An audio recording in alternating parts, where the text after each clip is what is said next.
السلام علیکم ورحمۃ اللہ وبرکاتہ۔ میں ہوں حافظ طارق اور آپ دیکھ رہے ہیں میرا یوٹیوب چینل حافظ طارق 786 وفاق المدارس انفو۔ آج کا جو ہمارا ٹاپک ہے نہایت اہمیت کا حامل ہے۔ جو طلباء و طالبات اس تھوڑے مختصر سے ٹاپک کو اگر صحیح معنوں میں سمجھ لیں گے تو انشاءاللہ یہ آپ کے لیے بہت زیادہ انفارمیٹیو ہو، اور میں یقیناً کہہ سکتا ہوں کہ اگر آپ نے ان ہدایات پر عمل کیا تو انشاءاللہ جو کامیابی یقینی آپ کی ہوگی انشاءاللہ۔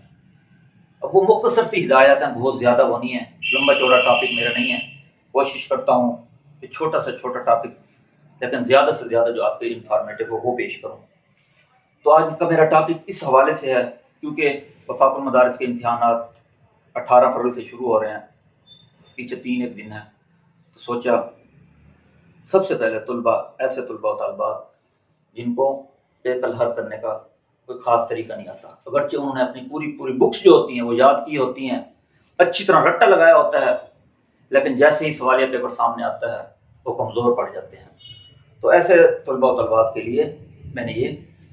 ایک ٹاپک سلیکٹ کیا ہے۔ اگر آپ اس کو غور سے سمجھنے کی کوشش کریں گے تو انشاءاللہ یہ آپ کے لیے بہت زیادہ انفارمیٹیو ہوگا۔ اب آتے ہیں اپنے ٹاپک کی طرف۔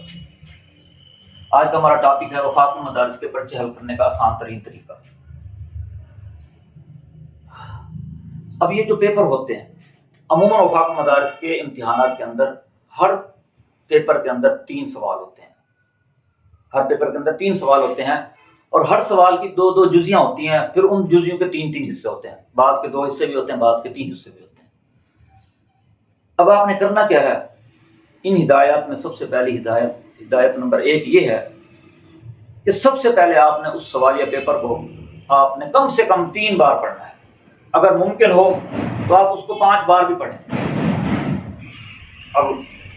طلبات یہی سمجھیں کہ بھائی سوالیہ پیپر پڑھنے کا کیا مقصد، وہ اس کو تھوڑا سا عجیب فیل کریں گے، لیکن ایسا نہیں عزیز طلباء و طالبات۔ جو شخص اپنے پیپر کو 3 سے 4 یا 5 بار پڑھ لیتا ہے تو آدھے مسائل اس پیپر کے اندر اس کے جوابات اس پیپر کے اندر مل جاتے ہیں۔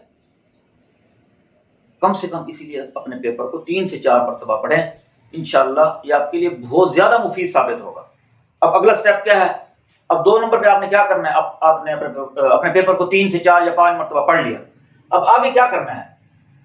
اس کے بعد آپ نے یہ موازنہ کرنا ہے کہ جب میں نے پیپر پڑھا ہے تو ان 3 سوالوں کے اندر مجھے سب سے اچھا سوال کون سا آتا ہے۔ آپ نے اس نتیجے پہ پہنچنا ہے، سوالیہ پیپر پڑھنے کا مقصد یہی ہے کہ آپ نے اس نتیجے پہ پہنچنا ہے کہ آپ کو جو یہ 3 سوالات دیے گئے ہیں ان میں سب سے اچھا سوال کون سا آتا ہے، تو آپ نے سب سے پہلے اس سوال کا انتخاب کرنا ہے جو عمدہ ہو، ٹھیک ہے نا۔ اس کے بعد آپ نے ایسے 2 نمبر سوال کو آپ نے وہ کرنا ہے، ایسے سوال کو منتخب کرنا ہے جو قدرے بہتر ہے، جو 3 نمبر والا سوال ہے اس سے قدرے بہتر ہے، لیکن پہلے والے سوال سے تھوڑا کم درجے کا آپ کو وہ ہے یاد ہے، تو آپ نے اس کا انتخاب کرنا ہے۔ اور 3 نمبر پہ وہ سوال جو آپ کو بہت کم آتا ہے یا بالکل نہیں آتا تو آپ نے اس کو سب سے آخری درجے پر رکھنا ہے، وہ بھی میں آپ کو بتاؤں گا کہ اس کے بارے میں آپ نے کیا کرنا ہے۔ تو 2 چیزیں ہو گئی، سب سے پہلے آپ اپنے پیپر کو 5 مرتبہ پڑھیں، اس کے بعد آپ اپنے سب سے عمدہ سوال کا انتخاب کریں،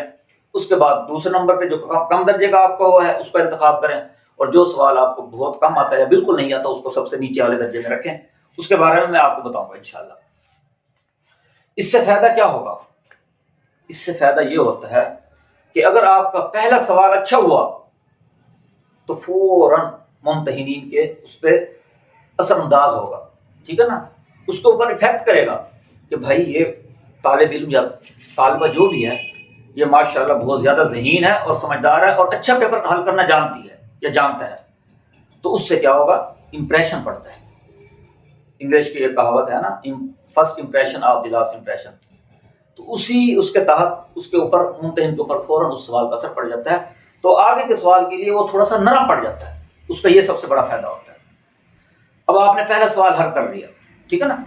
آپ نے پہلا سوال اچھے طریقے سے حل کر لیا، اب اس سوال کی باری ہے جو آپ کو قدرے کم آتا ہے لیکن آخری درجے والا سوال اس سے بہتر آتا ہے، اس کی کیا صورتیں ہو سکتی ہیں وہ میں اب آپ کو بتاتا ہوں۔ آپ نے سوال نمبر 1 حل کر لیا، عمدہ سے اچھے طریقے سے آپ نے حل کر لیا، اب آتے ہیں اپنے دوسرے سوال کی طرف۔ اب دوسرے سوال میں ہوتا ہے ایسا ہے کہ ہر سوال کے اندر 2 جزیاں ہوتی ہیں اور ہر جزی کے عموماً 3 حصے ہوتے ہیں اور ہر حصے کے مختلف نمبرات ہوتے ہیں، بھئی یہ حصہ 10 نمبر کا ہے، یہ 8 نمبر کا ہے، یہ 20 نمبر کا ہے، تو ہر جزی کے اندر کم سے کم 2 بھی ہو سکتے ہیں اور 3 حصے بھی ہو سکتے ہیں، اور ان ہر حصے کے الگ الگ مطلب ہے کہ نمبرات کی ترتیب ہوتی ہے جو وفاق کی طرف سے لکھی ہوئی ہوتی ہے، بھئی یہ حصہ اتنا نمبر کا ہے، یہ حصہ اتنا نمبر کا ہے، یہ حصہ اتنا نمبر کا ہے۔ اب آپ کا 2 نمبر سوال آ گیا۔ اب ہوتا یہ ہے کہ آپ کا جو 2 نمبر سوال ہے اس میں سے بھی آپ کو 2 جزیاں آتی ہیں، 2 حصوں میں سے 3 حصوں میں سے 2 حصے آپ کو آتے ہیں، اور جو سوال اس کی جزی نمبر بے جزی ہے اس کے بھی 3 حصوں میں سے آپ کو 2 حصے ہوتے ہیں۔ تو اس صورت میں آپ نے کیا کرنا ہے، جو میرا اصل بتانے کا مقصد ہے، سمجھانے کا مقصد ہے، اس صورت میں آپ نے کیا کرنا ہے کہ 2 نمبر جو سوال ہے تو اس کی جو پہلی جزی ہے اس کے بھی آپ کو 2 حصے آتے ہیں، اور جو بے جزی ہے اس کے بھی 2 حصے آتے ہیں، جبکہ ان دونوں سوالوں کے 3 حصے ہوتے ہیں۔ اب آپ نے کیا کرنا ہے، یہ بہت اہم بات ہے، ذرا توجہ سے سننا۔ مثال کے طور پہ یہ الف جزی ہے، آپ کو اس کی پہلی اور تیسری جزی آتی ہے، 2 نمبر جزی آپ کو آتی ہی نہیں ہے، ٹھیک ہے نا۔ اب پہلی جزی کے نمبرات ہیں 14، اور دوسری جزی کا تیسری نمبر کی جزی جو آپ کو آتی ہے اس کا نمبرات ہے 5، یہ ٹوٹل ہو گئے 19 نمبرات۔ یہ میں ان حصوں کا بتا رہا ہوں جو آپ کو آتے ہیں۔ اسی طرح بے جزی کے اندر بھی آپ کو 2 حصے آتے ہیں، وہ بھی پہلا حصہ اور آخری حصہ آتا ہے، جو میرا بتانے کا اصل مقصد ہے۔ عموماً طلبات کیا کرتے ہیں، دیکھا سوال نمبر 2 ہے جی، اس کی بھی 2 جزی آتی ہیں، 3 نمبر سوال کی 2 جزی آتی ہیں، جو اوپر والا ہوتا ہے اس کی 2 جزیاں کی اور چھوڑ دیا۔ اب ان کو یہ نہیں پتا کہ ان حصوں کے نمبرات مختلف ہیں۔ اب آپ نے سب سے پہلے کیا کرنا ہے، آپ نے یہ دیکھنا ہے جو الف جزی ہے اس کے جو 2 حصے ہیں، حصہ نمبر 1 اس کے 14 نمبر اور حصہ نمبر 3 اس کے 5 نمبر، یہ نمبرات بن رہے ہیں 19۔ اور جو بے جزی کے آپ کو حصے آتے ہیں، حصہ نمبر 1 کتنا نمبر کا ہے، 20 نمبر کا، 2 نمبر جزی تو آپ کو آتی ہی نہیں، تیسری جزی جو آپ کو آتی ہے وہ کتنے نمبر کی ہے، 5 نمبر کی، تو اس کے ٹوٹل نمبرات کتنے ہو گئے، 25۔ کیا اس کی بھی آپ کو 2 جزیاں آتی ہیں، اس کی بھی 2 جزیاں آتی ہیں، لیکن کیا ہے ان دونوں جزیوں کے نمبرات میں کتنا فرق ہے، 6 نمبرات کا فرق ہے۔ تو اسی لیے آپ نے ان 2 حصوں کا انتخاب کرنا ہے، الف بے جزیوں میں سے ان 2 حصوں کا انتخاب کرنا ہے جن کے نمبرات زیادہ ہوں۔ اگر آپ خدا نہ خواستہ اس حصے کو سلیکٹ کر کے کرتے تو آپ کے 19 نمبر آنے تھے۔ اب آپ نے کیا کیا، بے جزی کے دیکھے وہ 2 حصے حل کیے تو آپ کے نمبرات 25 بن گئے، 6 نمبرات کا فرق آ گیا، اور 6 نمبرات بہت بڑی وہ ہے۔ طلباء تو ایک نمبر سے اپنے پیپر کے اندر رہ جاتے ہیں۔ تو یہ تھا دوسرا سوال، امید ہے اچھے سے آپ کو سمجھ آ گیا ہوگا۔ اب ہم چلتے ہیں آخری سوال کی طرف۔ اب آخری سوال کی حالت یہ ہے، ہمیں بالکل ہی نہیں آتا۔ ایک تو وہ ہے جن کو اس کا ایک حصہ آتا ہے یا تھوڑا بہت آتا ہے، ایک تو وہ ہے وہ ان کو لکھ دیں، وہ جتنا لکھ دے گا وہ اس کے لیے فائدہ مند ثابت ہوگا، اس کے نمبرات کچھ بڑھ جائیں گے، یہ تو ان کے لیے۔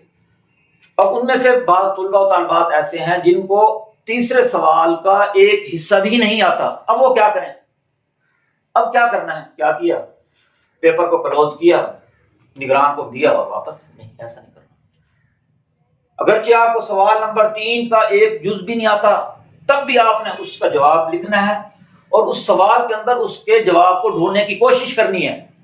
اگر اس کے باوجود بھی آپ کو سمجھ نہیں آتی تو آپ نے کم سے کم اس سوال میں سے کچھ الفاظ نکال کر، کچھ جملے نکال کے جواب کی شکل میں اس کو لکھنا ہے۔ اس کا آپ کو فائدہ کیا ہوگا، اس کا آپ کو فائدہ کیا ہوگا۔ یہ میں وہ چیزیں بتا رہا ہوں جو میرے بڑے قریب سے گزری ہیں اور یہ میرے تجربہ میں آئی ہیں، میں وہ چیزیں آپ سے شیئر کر رہا ہوں۔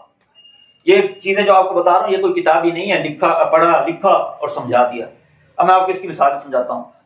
یہ ابتدائی دنوں کی بات ہے، جب ہم پڑھتے تھے مدرسہ کے اندر تو ہمارے اساتذہ کرام پیپر چیک کرنے کے لیے دفتر فاق مدارس آتے تھے، تو ان دنوں میں چونکہ ہم بھی فارغ ہوتے تو ہم بھی استاد کے پاس آ جاتے تھے، تو وہ ہمیں کہتے تھے، وہ پیپر چیک کرنے کے بعد ہمیں دے دیتے تھے، بھئی آپ ان کے نمبرات کاؤنٹ کر دیں، آپ ان کے نمبرات کاؤنٹ کریں۔ پھر ہم نمبرات کاؤنٹ کرتے تھے، پھر اس کے بعد استاد وہ ان کے نمبرات لگا کے سائن کر دیتے تھے۔ اب بسا اوقات یہ ہوتا تھا کہ کسی طالب علم یا طالبات کے 34 نمبر بن رہے ہیں، 35 بن رہے ہیں، 33 بن رہے ہیں، یعنی کہ کسی کے 2 نمبر کم، 3 کم، 4 کم، تو ہم استاد سے کہتے ہیں یہ ان کے اتنے نمبر کم ہو رہے ہیں۔ اچھا استاد اس پیپر کو دوبارہ دیکھتے تھے۔ اب عموماً یہ ہوتا تھا کہ جو تیسرا سوال حل کیا ہوتا تھا نا وہ غلط ہوتا تھا، استاد نے اس کو کراس کیا ہوتا تھا، اس کے کوئی نمبر آتے۔ پھر استاد کیا کرتے تھے، اس سوال جو انہوں نے حل کیا ہوا ہے، جس کا ممتحن نے پہلے 1 نمبر بھی نہیں دیا ہوا تھا، وہ اس کو تھوڑا سا ٹک مار کر کے اس کے 3-4 نمبر لگا کے اس کو پاس کر دیتے۔ اب جو طالب علم یا طالبہ اس پیپر کو چھوڑ کر آ جائے گا، کئی دفعہ ایسا بھی ہوا کہ اس کے نمبرات سے 36 نمبر بن رہے ہیں، 1 نمبر کم ہے، اب کیا کرنا ہے، پیپر دکھاؤ۔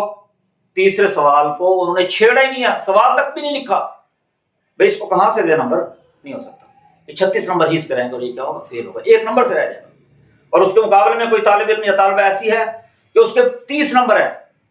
آخری سوال میں اس کو کراس لگا دیا گیا ہے، اس کے 6 7 8 نمبر کم ہو رہے ہیں، اس کو دوبارہ چیک کیا، 6 سے تیسرا سوال لکھا تو ہے نا، غلط ہے، ادھورا ہے، کم ہے، لکھا ہے، اس کو ٹک مار کیا، اس پہ 4 نمبر 5 نمبر جتنا کم دے دیے، کیا ہوتا تھا فائدہ، کہ پاس ہو گئے۔ اسی لیے پیپر کے اندر سوال کا چھوڑنا تو سب سے بڑی بے وقوفی ہے۔ کوشش کریں اس کو جتنا آپ سے ممکن ہو سکتا ہے آپ اس کو حل کرنے کی کوشش کریں۔ اگر پھر بھی کچھ نہیں آتا تو خالی سوال مت چھوڑیں، سوال کی شکل میں صحیح چند جملے اپنی طرف سے لکھ کر اس کو ضرور ہے۔ امید کرتا ہوں کہ میرا یہ ٹاپک بھی آپ کے لیے بہت زیادہ انفارمیٹو رہا ہوگا، اور اگلی ویڈیو تک کے لیے اجازت دیجیے۔ فی امان اللہ۔